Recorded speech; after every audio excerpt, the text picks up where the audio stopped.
Физика за 8 одделение. Менување на насоката на светлината. Светлината ја менува својата насока на простирање при одбивање од предмети и при прекршување кога преминува од една во друга оптичка средина со различна густина. Како би можеле посликовито да го прикажеме одбивањето и прекршувањето на светлинските зраци?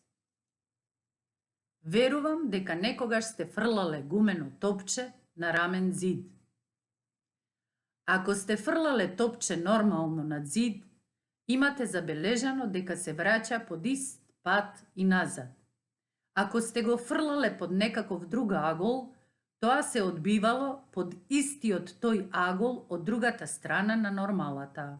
Гледате како е насочена ламбата, а гледате на екранот каде е завршил снопот од истата светлина. Кога светлински зрак доаѓа до рамно огледало, под некаков агол, под ист таков агол и се одбива. Ова својство е искористено, па рамните огледала се користат при конструкција на перископи. Сите тела не се обрабени само со рамни површини, најчесто се закривени и во секакви форми. Закривени огледала дават искривени слики, ликови, а понекогаш и намалени и превртени. Менување на насоката на светлинските зраци кога ќе дојдат до сферно огледало. Во зависност од тоа дали се работи за вдлабнато или конкавно сферно огледало, или испакнато или конвексно сферно огледало. Кога се во прашање вдлабнатите огледала, сите зраци што ќе дојдат паралелно со главна оптичка оска, значи сите зраци што ќе дојдат паралелно со главна оптичка оска, по своето одбивање минуваат низ фокусот. Потоа, сите зраци што ќе паднат во темето на огледалото, со главна оптичка оска градат извесен агол и под ист таков агол ќе се одбијат назад.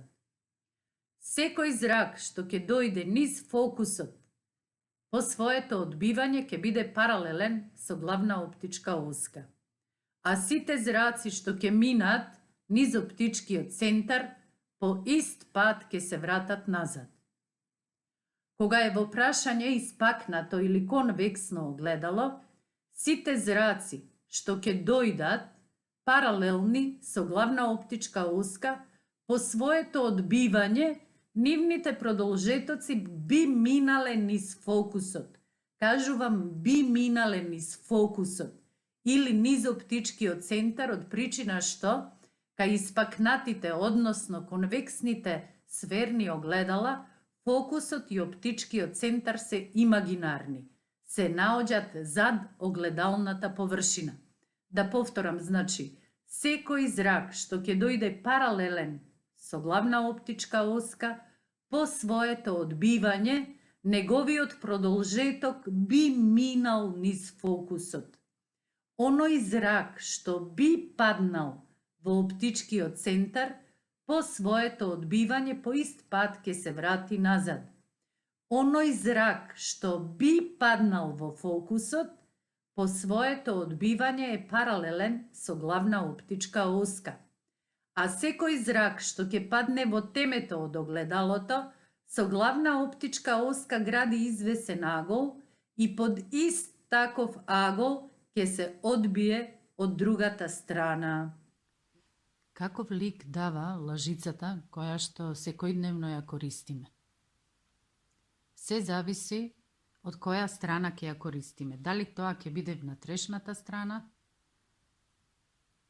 Можеме да забележиме дека во овој случај ликот што го дава е некогаш намален, некогаш зголемен, превртен, деформиран. Додека од другата страна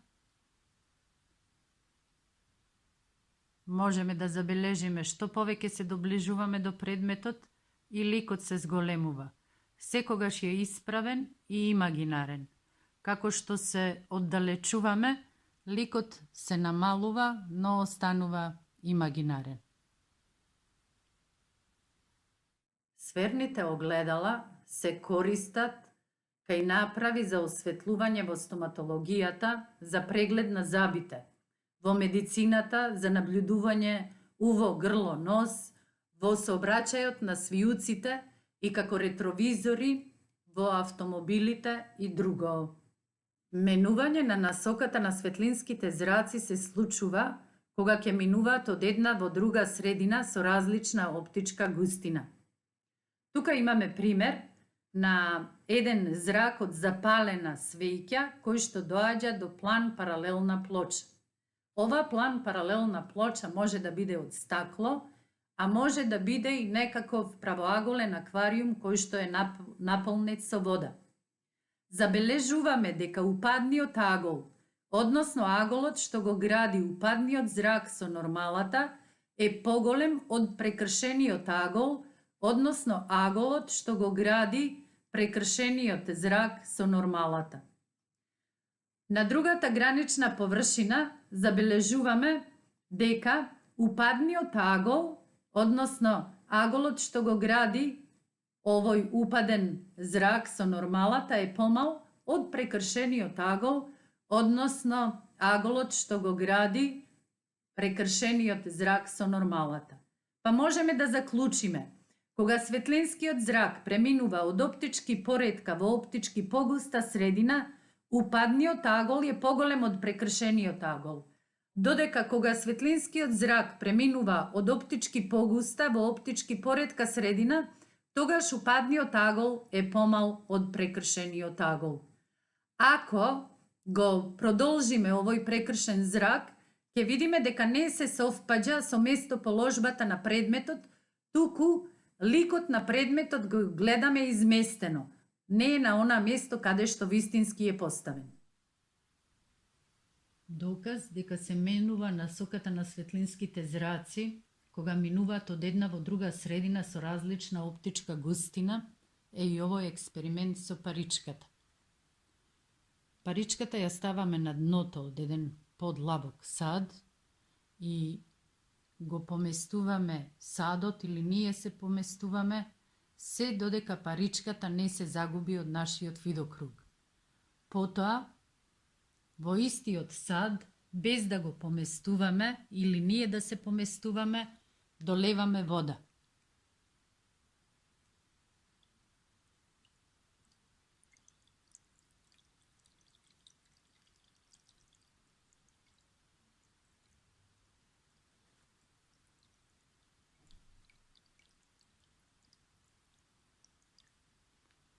Паричката е сега видлива. Светлински зраци кои минуваат низ стаклена призма не значи дека секогаш ќе се прекршат. Може да се случи и да се одбијат од граничната површина како од рамно огледало. Ова појава се нарекува тотална рефлексија. Поради ова својство, стаклените призми се користат при конструкција на перископи како и рамните огледала. Со употреба на правоаголните рамнокраки стаклени призми, насоката на движењето на светлинскиот зрак можеме да ја смениме за повеќе степени и на повеќе начини, па дури и за агол од 360 степени и тоа повеќе пати. На првата слика можеме да видиме како со помош на една стаклена правоаголна рамнокрака призма насоката на светлинскиот зрак го менуваме, односно ја менуваме за 90 степени. Во вториот случај насоката на светлинскиот зрак ја менуваме за 180 степени. Гледате дека и во првиот и во вториот случај ни беше потребна само една единствена правоаголна рамнокрака стаклена призма.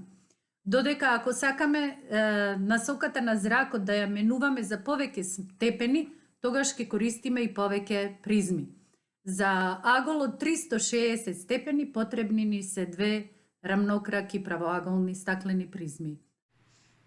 Дека светлината ја менува својата насока, кога минува од оптички погуста во оптички поретка средина и обратно, ќе покажеме и преку следен експеримент. во еден стаклен сад во форма на коцка налеав малку вода. Со тоа што ова коцка ќе ја застојам на еден раб, од левата и десната страна ќе потпрам со два предмети и ќе почекам малку да се смири површината од водата. Потоа, низ таа површина всушност која што представува и основа на ова триаголна призма, ќе пуштам светлински зрак, поточно светлински сноп, зашто немам ласер за да можам да покажам со зрак. И ќе гледам да се појави прекршениот зрак на овој екран. Moramo staviti po linija so